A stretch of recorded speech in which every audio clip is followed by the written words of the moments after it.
Hello friends, என்னோட பேர் Hemamalini. Welcome to Malini's dhaba. இன்னைக்கு நம்ம சேனல்ல தீபாவளி ஸ்பெஷல் ரெசிபி பூண்டு காராச்சேவ். இன்னைக்கு நம்ம செய்யற பூண்டு காராச்சேவோட கொஞ்சம் கூட எண்ணெய் கோக்காம டேஸ்ட் ரொம்ப பிரமாதமா இருக்கும். சாப்பிட சாப்பிட கொஞ்சம் கூட திகட்டாம இருக்கும். ட்ரை பண்ணி பாருங்க. வீடியோலுக்கு போறதுக்கு முதல்ல இது வரைக்கும் நம்ம சேனலை சப்ஸ்கிரைப் பண்ணாம இருந்தா மறக்காம சப்ஸ்கிரைப் பண்ணி வச்சுட்டு பக்கத்துல இருக்க பெல் பட்டனையும் ப்ரெஸ் பண்ணி வச்சுக்கோங்க. அப்பதான் நான் போடுற வீடியோஸ் உங்களுக்கு நோட்டிபிகேஷன்ல வரும்.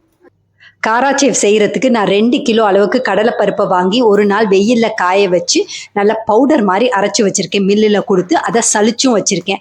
அதுல இருந்து 2 கப் அளவுக்கு சளிச்ச மாவை எடுத்துக்கலாம். எப்பயுமே பலகாரம் செய்யறதுக்கு வீட்டில் அரைச்ச மாவுனாலும் சரி, கடையில வாங்கின மாவுனாலும் சரி, முதல்ல சளிச்சிட்டு தான் சேர்க்கணும். இதுல இருந்து 2 கப் அளவுக்கு கடலை மாவை ஒரு பெரிய தாம்பாளத்துல சேர்த்துக்கலாம். 1/2 கப் அளவுக்கு அரிசி மாவு, கடையில வாங்கின அரிசி மாவு அதே மாதிரி சளிச்சு வச்சிருக்கேன், அதை சேர்த்துக்கலாம். 1/2 டீஸ்பூன் அளவுக்கு பெருங்காயத்தூள், 2 டீஸ்பூன் அளவுக்கு மிளகாய்த்தூள், 2 டீஸ்பூன் அளவுக்கு உப்பு சேர்த்துக்கோங்க.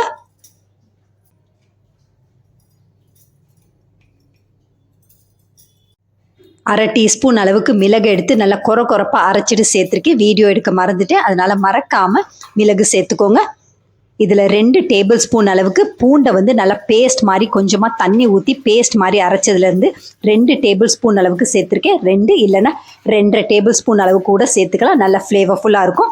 எல்லாத்தையும் சேர்த்து கையை வச்சு நல்லா கலந்து விட்டுக்கோங்க. ஒன்றோட ஒன்று நல்லா கலக்கிற மாதிரி நல்லா கலந்து விட்டுக்கோங்க. இன்னொரு பக்கத்தில் பொரிக்கிறதுக்கு எண்ணெயை நல்லா சூடு பண்ணி வச்சுருக்கேன். அந்த சூடான எண்ணெயிலேருந்து 2 குழிக்கரண்டி அளவுக்கு எண்ணெய் சேர்த்துக்கோங்க. சேர்த்துட்டு நல்லா கலந்து விட்டுக்கோங்க. நம்ம சேர்த்த எண்ணெய் மாவில் எல்லா பக்கமும் படுற மாதிரி நல்லா கலந்து விட்டுக்கோங்க. கலந்து விட்டுட்டு இந்த மாதிரி பிடிச்சிங்கன்னா கொழுக்கட்டை மாதிரி பிடிக்க வரணும். அதுதான் சரியான பதம். இப்போ உப்பு காரம்லாம் செக் பண்ணிக்கோங்க. உப்பு காரம் பத்தாம இருந்தால் இந்த சமயம் நீங்கள் சேர்த்துக்கலாம். இதில் கொஞ்சம் கொஞ்சமாக தண்ணியை தெளித்து நல்லா சாஃப்டாக பிசைஞ்சுக்கோங்க. அதிகமாக தண்ணி சேர்க்கக்கூடாது, கொஞ்சம் கொஞ்சமாக சேர்த்துக்கோங்க. இந்த மாதிரி நல்லா தெளிச்சுட்டு சேர்த்துக்கோங்க. கொஞ்சம் கொஞ்சமாக தெளித்து நல்லா சாஃப்டாக பிசைஞ்சுக்கோங்க. காராச்சேவுக்கு மாவு பிசையும் போது எடுத்த உடனே தண்ணி அப்படியே ஊத்தாம கொஞ்சம் கொஞ்சமா தெளிச்சுட்டு பிசைஞ்சுக்கோங்க. அதுக்கு பிறகு கையில தண்ணியை நனைச்சிட்டு நல்லா பிசைஞ்சிங்கன்னா உங்களுக்கு நல்லா சாஃப்டான மாவு பதம் கிடைக்கும். இந்த மாதிரி நல்லா சாஃப்டா பிசைஞ்சுக்கோங்க. என்கிட்ட காராச்சேவ் தேய்க்கிற கட்டை இல்லை, அதனால முறுக்கு குழாயில தான் புளிய போறேன். இந்த மாதிரி 3 கண்ணு உள்ளது, அப்படி இல்லைன்னா 5 கண்ணு உள்ளதை யூஸ் பண்ணிக்கலாம். 5 கண்ணு உள்ளதை நீங்க யூஸ் பண்ணும்போது உங்களுக்கு சீக்கிரம் வேலை முடிஞ்சிடும். முறுக்கு குழாயில எண்ணெய் தடவிக்கோங்க. தடவிட்டு மாவுல இருந்து கொஞ்சமா எடுத்து நல்லா சிலிண்டர் ஷேப்புக்கு உருட்டிட்டு முறுக்கு குழாயில வச்சு முதல்ல முறுக்க புளிஞ்சு பாத்துருங்க. அதாவது காராச்சேவ் புளிஞ்சு பாத்துருங்க. உங்களுக்கு மாவு ஹார்டா இருந்துச்சுன்னா, புளியறதுக்கு ஹார்டா இருந்துச்சுன்னா கொஞ்சமா தண்ணியை தெளிச்சு நல்லா சாஃப்டா பிசைஞ்சிட்டு மறுபடியும் புளிஞ்சுக்கலாம்.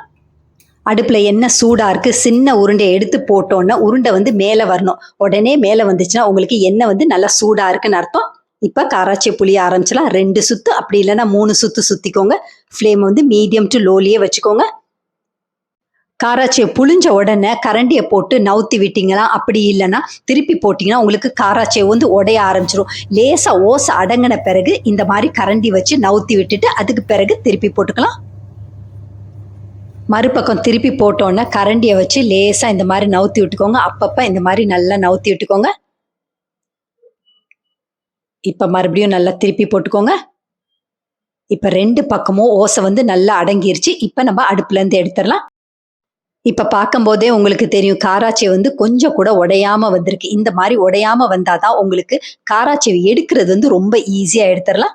இப்ப பாருங்க, எண்ணெய் கொஞ்சம் கூட எண்ணெய் கோக்காம வந்திருக்கு. நல்ல ட்ரையா இருக்கு. சாப்பிட்றதுக்கும் டேஸ்ட் ரொம்ப நல்லா இருக்கும். இன்னொரு ஈடும் இதே மாதிரி புளிஞ்சு பார்த்துடலாம். இந்த மாதிரி 2 சுத்து அப்படி இல்லைன்னா 3 சுத்து சுத்திக்கோங்க. இதே மாதிரி மீதி உள்ள எல்லா காராச்சேவும் புளிஞ்சு ஒரு பக்கத்துக்கு எடுத்து வச்சுட்டு அடுப்பு ஆஃப் பண்ண பிறகு 3 கொத்து அளவுக்கு கருவேப்பிள்ளைய நல்லா அடுப்பு ஆஃப் பண்ண பிறகு சேர்த்துக்கோங்க. சேர்த்துட்டு நல்லா பொரிஞ்ச உடனே காராச்சேவில் சேர்த்துக்கலாம். இந்த மாதிரி சேர்க்கும் போது உங்களுக்கு கடையில் வாங்குற மாதிரி டேஸ்ட்டும் இருக்கும். அதே நேரத்தில் பார்க்கறதுக்கும் அதே மாதிரி இருக்கும். இன்னைக்கு நம்ம செஞ்சிருக்க பூண்டு காராச்சேவ் டேஸ்ட் மட்டும் நல்லா இருக்காது, அதே நேரத்தில் நல்ல மனமா இருக்கும். அது மட்டும் இல்லை, வாய்வு சம்பந்தமானது கடலை மாவு. இந்த கடலை மாவை எடுக்கும் போது அங்கங்க உடம்புல நல்லா பிடிக்கிற மாதிரி இருக்கும். சாப்பிட்டு அடுத்த நாள் பார்த்தீங்கன்னா உங்களுக்கு ரொம்ப உடம்பு வலிக்கும். அந்த மாதிரி இருக்கிறதுனால நம்ம பூண்டு சேர்க்கறதுனால உங்களுக்கு அந்த வாய்வு தொல்லையை நல்லா கண்ட்ரோல் படுத்தி கொடுக்கும். இப்போ பாருங்க, காராச்சேவை இந்த மாதிரி நல்லா உடச்சி விட்டுக்கலாம். உடச்சி விட்டுட்டு நம்ம கருவேப்பிலையும் சேர்த்துக்கலாம். ரொம்ப சிம்பிள் அண்ட் ஈஸியாக செஞ்சிடலாம். டேஸ்ட் வந்து ரொம்ப பிரமாதமாக இருக்கும். நீங்கள் வீட்டில் ஒரு தடவை செஞ்சீங்கன்னா வீட்டில் இருக்கவங்க எந்த கடையில் வாங்குனீங்கன்னு கேட்பாங்க. அந்த அளவுக்கு டேஸ்ட் வந்து ரொம்ப பிரமாதமாக இருக்கும். இதே மாதிரி அளவுகளோட நீங்களும் இந்த தீபாவளிக்கு இதே மாதிரி பூண்டு காராச்சேவ் செஞ்சு பார்த்துட்டு எப்படி இருக்குன்னு கமெண்ட் பண்ணுங்க. பிடிச்சிருந்தா உங்கள் ஃபேமிலி ஃப்ரெண்ட்ஸோட இந்த ரெசிபியை ஷேர் பண்ணுங்க. தேங்க்ஸ் ஃபார் வாட்சிங் ஃப்ரெண்ட்ஸ்.